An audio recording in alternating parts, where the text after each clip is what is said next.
আজকে তোমাদেরকে হচ্ছে বায়োকেমিস্ট্রি পার্টে লিপিড একটি সংক্ষিপ্ত মূল আকারে তোমাদের সামনে তুলে ধরছি।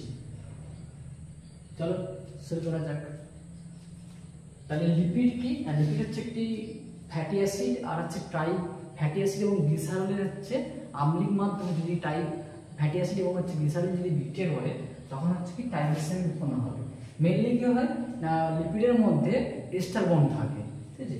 তাহলে এস্টার বন্ডের ক্ষেত্রে এখানে কি হয়, এস্টার বন্ডে কেন ফর্মেশন হয় তার কারণ হচ্ছে কি, যে গ্লিসারল আছে, গ্লিসারলের ক্ষেত্রে তোমার হচ্ছে 1 অণু 2 অণু 3 অণু 3 অণু হচ্ছে অ্যালকোহল পার্ট থাকে এবং হচ্ছে ফ্যাটি অ্যাসিড থেকে 3 অণু হচ্ছে COOH গ্রুপ অর্থাৎ কার্বক্সিল গ্রুপ পার্ট থাকে। আম্লিক মাধ্যমে হচ্ছে কি, এখান থেকে হচ্ছে হাইড্রোজেন এবং হচ্ছে অ্যাসিড গ্রুপের COOH পার্ট থেকে OH জল আকারে হচ্ছে বেরিয়ে যাবে। তাহলে কম জল বেরোবে না, 3 অণু জল বেরোবে এবং হচ্ছে 3 অণু এস্টার বন্ড ফর্মেশন হবে। তাহলে একটা লিপিডের মধ্যে কি কি অ্যাটম থাকতে পারে লিপিড তৈরি করতে গেলে? প্রথমত তোমাকে জানতে হবে যে লিপিডের কি বন্ড, সেটা হচ্ছে কি এস্টার বন্ড, যার মধ্যে হচ্ছে কি কার্বন আছে আর হচ্ছে অক্সিজেন আছে। আর পুরো যে তোমার হচ্ছে কম্পাউন্ড, সেই কম্পাউন্ডের মধ্যে 3টি হচ্ছে মেজর তোমার অ্যাটম, যার মধ্যে হচ্ছে কার্বন, হাইড্রোজেন আর হচ্ছে অক্সিজেন।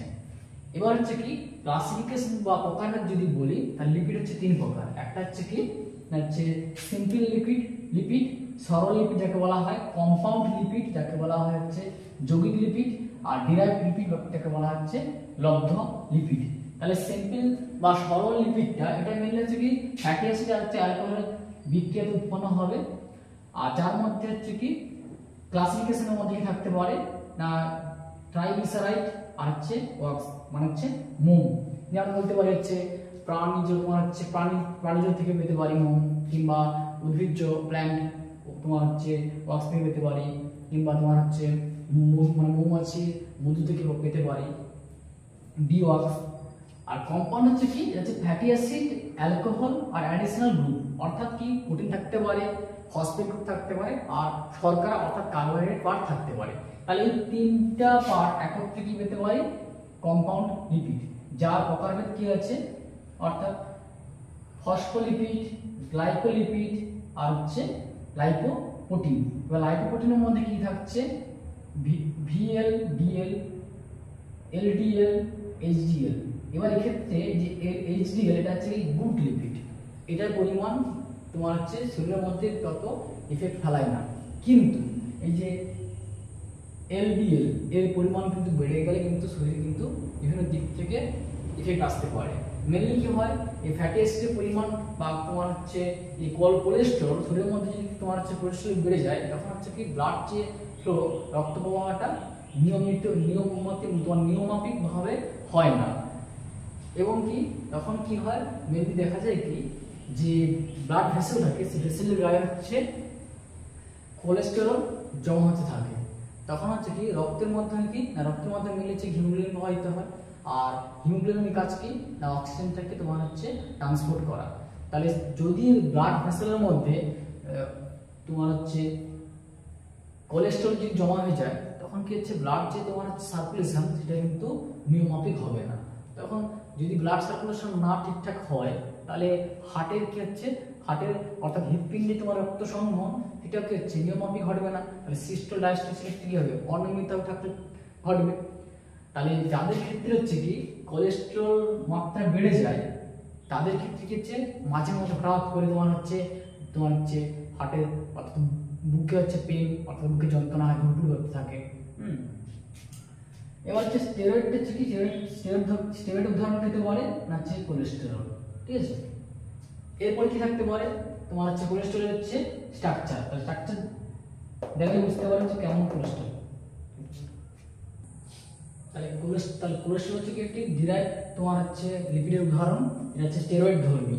এবার তোমার হচ্ছে ডিরাইভ প্রোটিন কাকে বলবো না, যখন কোনো একটা ধরো সিম্পল বা তোমার হচ্ছে কম্পাউন্ড ফ্যাটি অ্যাসিড ডিহাইড্রেশন করা হয়, তখন যে লিপিডটা পাওয়া যায় সেটাকে বলছি ডিরাইভ। তাহলে কোলেস্টেরল ক্ষেত্রে তোমার স্ট্রাকচার কি পেলাম, তার প্রথম হচ্ছে 5 মেম্বার 6 মেম্বার 6 মেম্বার 5, তাহলে তিনটা হচ্ছে 6 মেম্বার রিং আর একটা হচ্ছে 5 মেম্বার রিং, যার তোমার হচ্ছে ফাংশনাল গ্রুপ হচ্ছে কি OH, আর এখানে হচ্ছে কি অ্যালবাটিক তোমার হচ্ছে চেন থাকছে। তাহলে এটা সাইক্লিক রিং আর এখানে অ্যালবাটিক রিং, আর এখানে কি আনস্যাচুরেটেড গ্রুপ থাকছে। তাহলে সিম্পল যেটা সরল লিপিড তার ক্ষেত্রে কোনো তোমার হচ্ছে ডাবল বন্ড থাকবে না, কিন্তু যেগুলো কম্পাউন্ড তাদের ক্ষেত্রে কি হচ্ছে তোমার বা ডিরাইভ তাদের ক্ষেত্রে তোমার হচ্ছে আনস্যাচুরেটেড থাকবে, অর্থাৎ ডাবল বন্ড বা ট্রিপল বন্ড থাকবে, কোনো না কোনো কারণে তোমার sp2 হাইব্রিড সম্পূর্ণ হবে। এবার কি ফ্যাটি অ্যাসিড, তাহলে লিপিডটা কি একটা ট্রাইগ্লিসারাইড যার মধ্যে এস্টার বন্ড আছে, সেই লিপিডটা তোমার হচ্ছে ফ্যাটি অ্যাসিড এবং হচ্ছে কি গ্লিসারলের সমন্বয়ে গঠিত কখন হবে না যদি আম্লিক মিডিয়াম থাকে।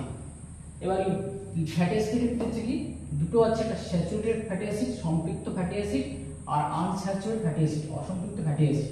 তাহলে সম্পৃক্ত ফ্যাটি অ্যাসিড যার মধ্যে তোমার হচ্ছে পামিটিক অ্যাসিড, সংকেত কি না তোমার হচ্ছে CH3 CH2 হোল 40 COOH। তাই এই পামিটিক অ্যাসিডের মধ্যে কার্বন কতগুলো আছে, কার্বন আছে তোমার হচ্ছে 16, আর স্টিয়ারিক অ্যাসিডের ক্ষেত্রে কি আছে না CH3 CH2 হোল 16 COOH। তাহলে এর ক্ষেত্রে কি 18 নাম্বার অফ কার্বন আছে। অ্যারাকিডিক অ্যাসিডের ক্ষেত্রে কি না CH3 CH2 হোল 18 COOH। তাহলে এর ক্ষেত্রে যে 20 নাম্বার অফ কার্বন প্রেজেন্ট অ্যারাকিডিক অ্যাসিডের ক্ষেত্রে।